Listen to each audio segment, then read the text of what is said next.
전 세계 군사 전문가들이 한국만을 바라보고 있습니다. 바로 지난 2025년 7월 대한민국이 해낸 놀라운 성과 때문인데요. 전 세계가 줄을 서서 한국에게 하나라도 팔아달라고 애원하고 있다고 합니다. 무슨 일인지 함께 들어보겠습니다. 사연 시작 전 구독과 좋아요를 꼭 부탁드릴게요. 앞으로도 여러분이 좋아할 만한 영상을 많이 만들겠습니다. 저는 김민호입니다. 이야기는 2025년 7월 어느 날부터 시작됩니다. 대한민국 방위사업청에서 한 통의 발표문이 나왔는데요. 겉보기에는 평범해 보이는 기술시험 성공 소식이었습니다.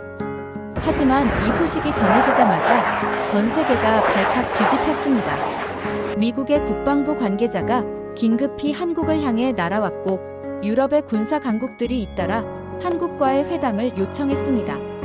심지어 중동 지역의 여러 국가들까지 한국 대사관 앞에 줄을 서기 시작했다고 합니다. 도대체 무엇이 이들을 이렇게 만든 것일까요?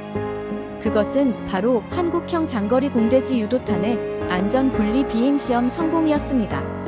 일반인들에게는 생소한 이름이지만 군사 전문가들 사이에서는 한국형 타우러스라고 불리는 이 무기가 가진 의미는 실로 엄청났습니다. 타우러스 미사일이라고 하면 독일이 자랑하는 최첨단 무기입니다. 500km 이상 떨어진 적의 벙커나 군사시설을 단 한 발로 정밀하게 파괴할 수 있는 무서운 무기죠. 그런데 한국이 이와 같은 수준의, 아니, 어쩌면 그보다 더 뛰어난 무기를 독자적으로 개발해냈다는 소식이 전해진 것입니다. 한때 전쟁의 폐허 속에서 아무것도 없었던 우리나라가 이제는 세계 최고의 기술력을 가진 나라들과 어깨를 나란히 하게 된 것입니다. 정말 믿기 어려운 일이었습니다. 이 순간부터 전 세계의 시선이 한국으로 집중되기 시작했습니다. 작은 나라 한국이 또다시 세계를 깜짝 놀라게 한 것이었습니다. 하지만 여기까지 오는 길은 결코 쉽지 않았습니다. 한국이 처음 타우러스 미사일을 접한 것은 이미 오래전의 일이었습니다. 당시 한국은 F-15K 전투기에 독일산 타우러스 미사일을 장착해서 사용하고 있었습니다. 하지만 곧 문제가 드러나기 시작했습니다. 첫 번째 문제는 물량이었습니다. 아무리 뛰어난 무기라고 해도 충분한 수량을 확보하지 못하면 실전에서는 무용지물이 됩니다. 하지만 외국에서 수입하는 미사일의 특성상 한국이 원하는 만큼 확보하기가 어려웠습니다. 두 번째 문제는 더욱 심각했습니다. 사용권과 업그레이드권이 모두 독일에 있었다는 점입니다. 쉽게 말해서 한국이 돈을 주고 산 무기임에도 불구하고 언제 어떻게 사용할지, 어떻게 개선할지에 대한 결정권이 한국에 없었다는 것입니다. 이것은 우리 40대, 50대가 젊은 시절 경험했던 그 답답함과 똑같았습니다. 외국 기술에 의존해야만 했던 그 시절의 서러운 말입니다. 하지만 이제는 상황이 달랐습니다. 우리에게는 세계를 놀라게 한 반도체 기술도 있고 조선업 기술도 있고 자동차 기술도 있었습니다. 이것은 단순한 기술적 문제가 아니었습니다. 국가 안보와 직결된 문제였습니다. 한반도를 둘러싼 복잡한 안보 환경을 생각해 보세요. 북한의 위협은 물론이고 남중국해와 대만 해협에서 벌어지는 긴장 상황까지. 이런 급변하는 상황에서 외국의 허락을 받아야만 사용할 수 있는 무기로는 우리의 안전을 지킬 수 없었습니다. 특히 한미동맹의 특수한 관계를 고려할 때 한국이 독자적으로 판단하고 행동할 수 있는 무기 체계가 반드시 필요했습니다. 철저하게 우리 손 안에 있는 무기 말입니다. 이때부터 한국의 방위산업계에서는 한 가지 목소리가 나오기 시작했습니다. 우리도 독자적인 장거리 정밀 타격 무기를 만들어야 한다는 것이었습니다. 하지만 이것은 말처럼 쉬운 일이 아니었습니다. 장거리 공대지 유도탄은 현대 무기 체계 중에서도 가장 복잡하고 고도의 기술이 필요한 분야 중 하나입니다. 정밀한 항법 기술, 스텔스 기술, 그리고 목표물을 정확히 타격할 수 있는 유도 기술까지 모든 것이 완벽하게 조화를 이루어야 합니다.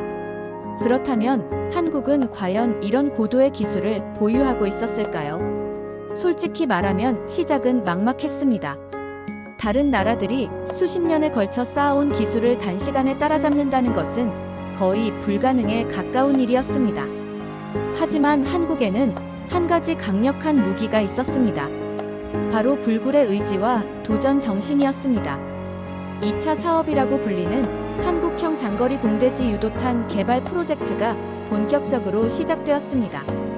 이 프로젝트는 단순히 외국산 무기를 대체하는 수준을 넘어서는 야심찬 계획이었습니다.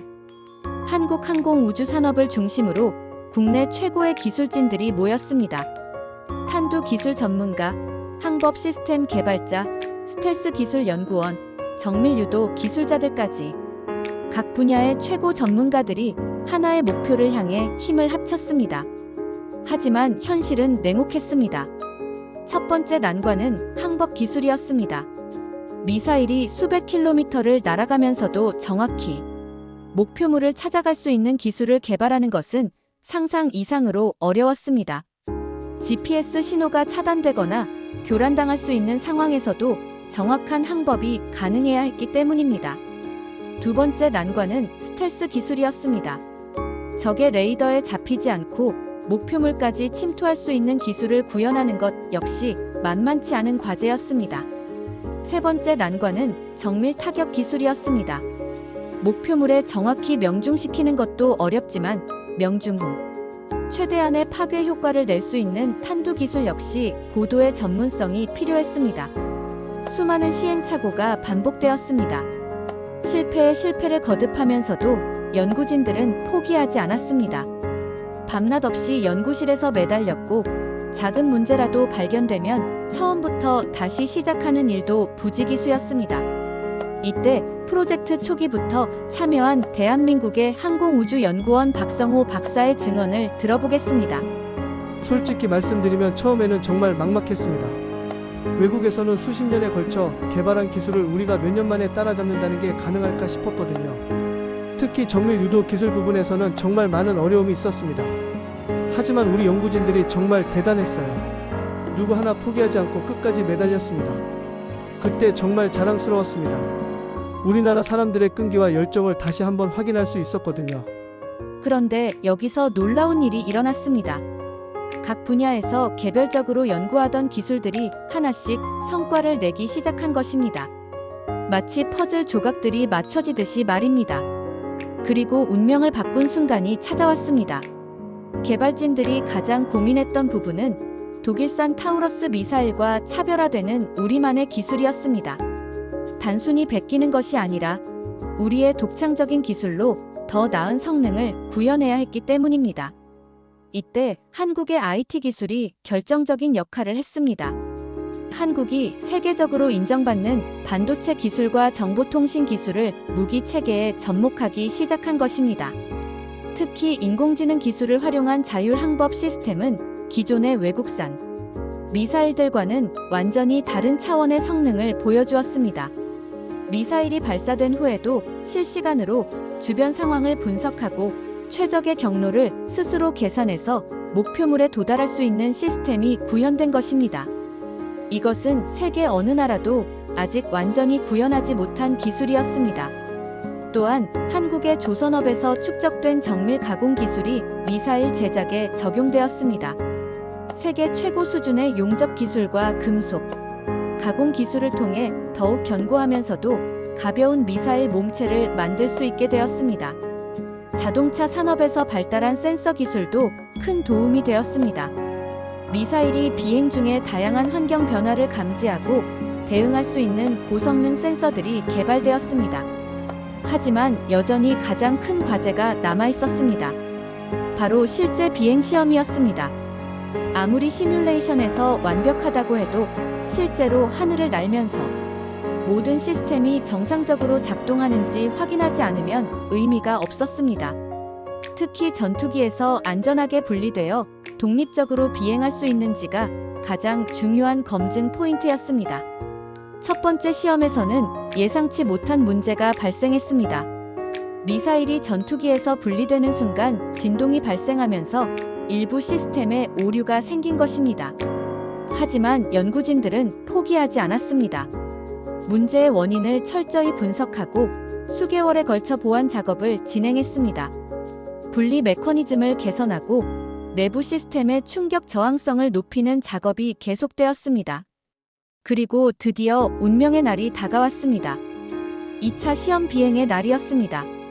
2025년 7월, 대한민국 서해 상공에서 역사적인 순간이 펼쳐졌습니다. KF-21 보람의 전투기가 푸른 하늘을 가르며 날아오르고 있었습니다. 조종석에는 대한민국 공군의 베테랑 시험 조종사가 앉아 있었고 그의 손에는 전 국민의 희망이 걸려 있었습니다. 관제탑에서는 수십 명의 연구진과 군 관계자들이 숨을 죽이고 상황을 지켜보고 있었습니다. 모니터에는 실시간으로 전투기와 미사일의 상태가 표시되고 있었고 모든 수치가 정상 범위를 가리키고 있었습니다. 드디어 그 순간이 왔습니다. 조종사가 발사 버튼을 눌렀고 한국형 장거리 공대지 유도탄이 전투기에서 부드럽게 분리되기 시작했습니다. 1초, 2초, 3초. 시간이 흘러갔지만 아무런 문제가 발생하지 않았습니다. 관제탑에서는 환호성이 터져 나왔습니다. 첫 번째 시험에서 발생했던 진동 문제가 완전히 해결된 것입니다. 하지만 진짜 시험은 지금부터였습니다. 미사일이 독립적으로 비행하면서 모든 시스템이 정상 작동하는지 확인해야 했습니다. 레이더 화면에서 미사일의 궤적이 정확히 계획된 경로를 따라 움직이고 있었습니다. 항법 시스템이 완벽하게 작동하고 있다는 증거였습니다. 더욱 놀라운 것은 미사일의 스텔스 성능이었습니다. 일정 거리를 벗어나자 레이더에서 신호가 거의 감지되지 않았습니다. 이것은 예상보다도 훨씬 뛰어난 성능이었습니다. 그리고 마침내 목표 지점에 도달했습니다. 미사일은 정확히 설정된 좌표에 명중했고 모든 시스템이 계획대로 작동했습니다. 이 순간 관제탑에 있던 모든 사람들이 일어나서 박수를 쳤습니다. 어떤 이는 눈물을 흘리기도 했습니다. 오랜 세월 동안 꿈꿔왔던 일이 드디어 현실이 된 것입니다. 그 순간을 직접 목격한 대한민국 방위사업청의 김태영 팀장의 이야기를 들어보겠습니다. 아, 그때 정말 말로 표현할 수가 없었어요. 관제탑에서 미사일이 정확히 목표점에 도달하는 걸 확인하는 순간 온몸에 소름이 돋더라고요. 옆에 있던 선배 연구원분이 눈물을 흘리시는 걸 보고 저도 모르게 울컥했습니다. 우리가 해냈구나. 정말 우리 기술로 해냈구나 하는 생각이 들면서요. 그동안 얼마나 많은 분들이 고생하셨는지 알기 때문에 더욱 감격스러웠습니다. 방위사업청 관계자는 즉시 성공 소식을 정부에 보고했고 곧이어 공식 발표가 이루어졌습니다. 한국형 장거리 공대지 유도탄 안전분리 비행시험 성공이라는 제목의 보도자료가 전 세계로 전파되었습니다. 하지만 이 성공의 의미는 단순한 기술적 성취를 넘어서는 것이었습니다. 한국이 드디어 완전한 무기체계 독립을 이룩한 것입니다. 이제 외국의 눈치를 보지 않고도 우리의 안전을 우리 스스로 지킬 수 있게 된 것입니다. 소식이 전해지자마자 전 세계가 들썩이기 시작했습니다. 가장 먼저 반응한 것은 미국이었습니다. 미국의 국방부 고위 관계자는 즉시 한국 정부에 연락을 취해 기술 협력 방안을 논의했습니다. 세계 최강의 군사력을 자랑하는 미국조차도 한국의 새로운 기술에 깊은 관심을 보인 것입니다. 유럽의 반응도 뜨거웠습니다. 독일의 군사 전문가들은 충격을 감추지 못했습니다. 자신들이 개발한 타우러스 미사일을 뛰어넘는 성능의 무기를 한국이 단독으로 개발해냈다는 사실을 믿기 어려워했습니다. 프랑스의 한 군사 분석가는 한국의 기술력이 이미 유럽을 추월했다며 놀라움을 표했습니다. 영국의 방산업체들도 한국과의 기술 교류를 적극적으로 추진하겠다고 발표했습니다. 하지만 가장 뜨거운 반응을 보인 것은 중동 지역이었습니다. 사우디아라비아, 아랍에미리트, 카타르 등 중동의 여러 국가들이 잇따라 한국의 구매 의사를 타진해왔습니다. 이들 국가들에게 한국의 장거리 정밀 타격 무기는 지역 안보를 위해 반드시 필요한 무기 체계였습니다. 특히 놀라운 것은 이들이 제시한 구매 규모였습니다. 한 국가는 무려 200발 이상을 구매하겠다는 의사를 밝혔고 또 다른 국가는 기술 이전까지 요구했습니다. 아시아 지역의 반응도 뜨거웠습니다.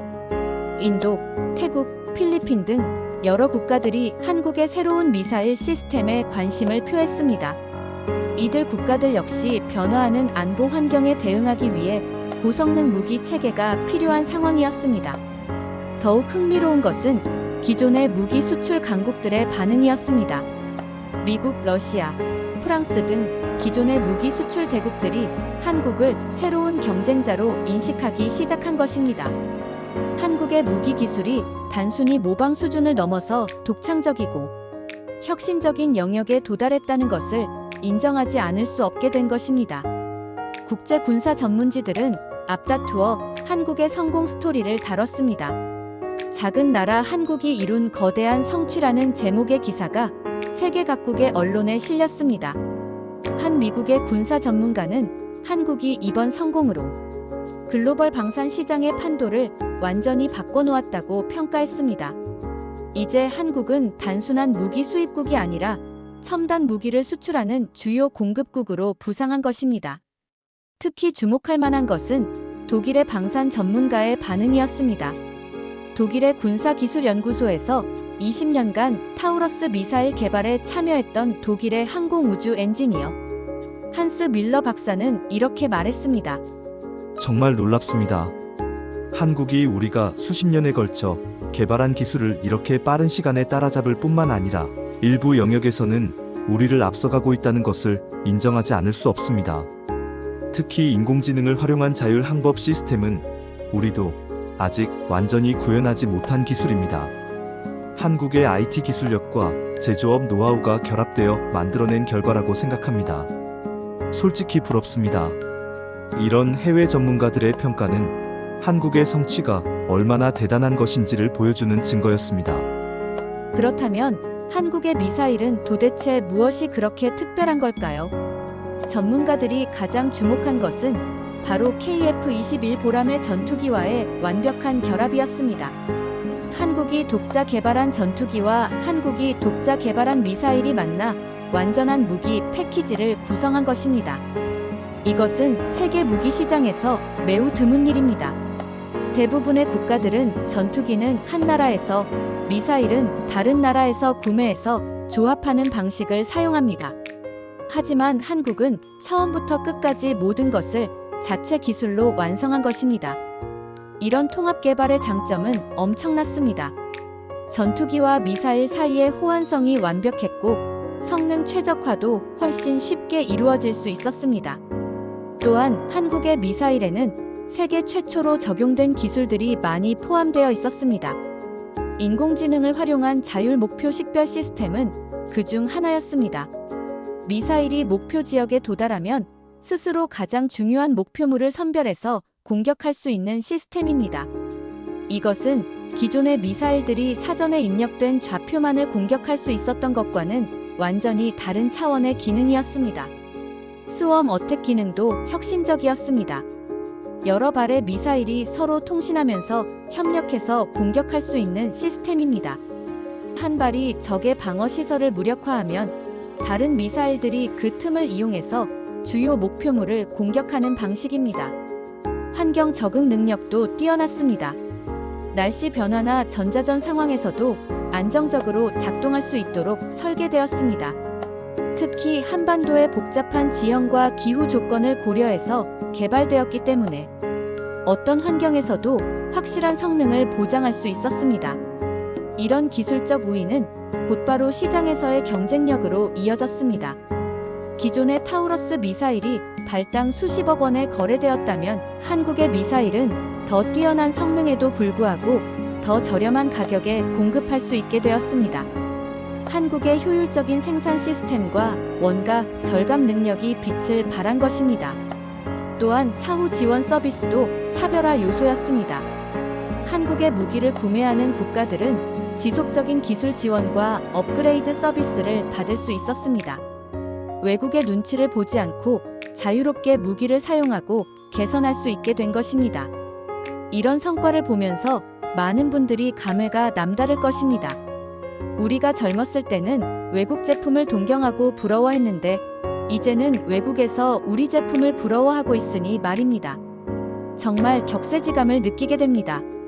특히 우리나라 제조업의 저력이 다시 한번 빛을 발한 순간이었습니다. 정밀함과 품질에 대한 우리의 집념, 그리고 끝까지 포기하지 않는 정신이 만들어낸 결과였습니다. 하지만 이것은 시작에 불과했습니다.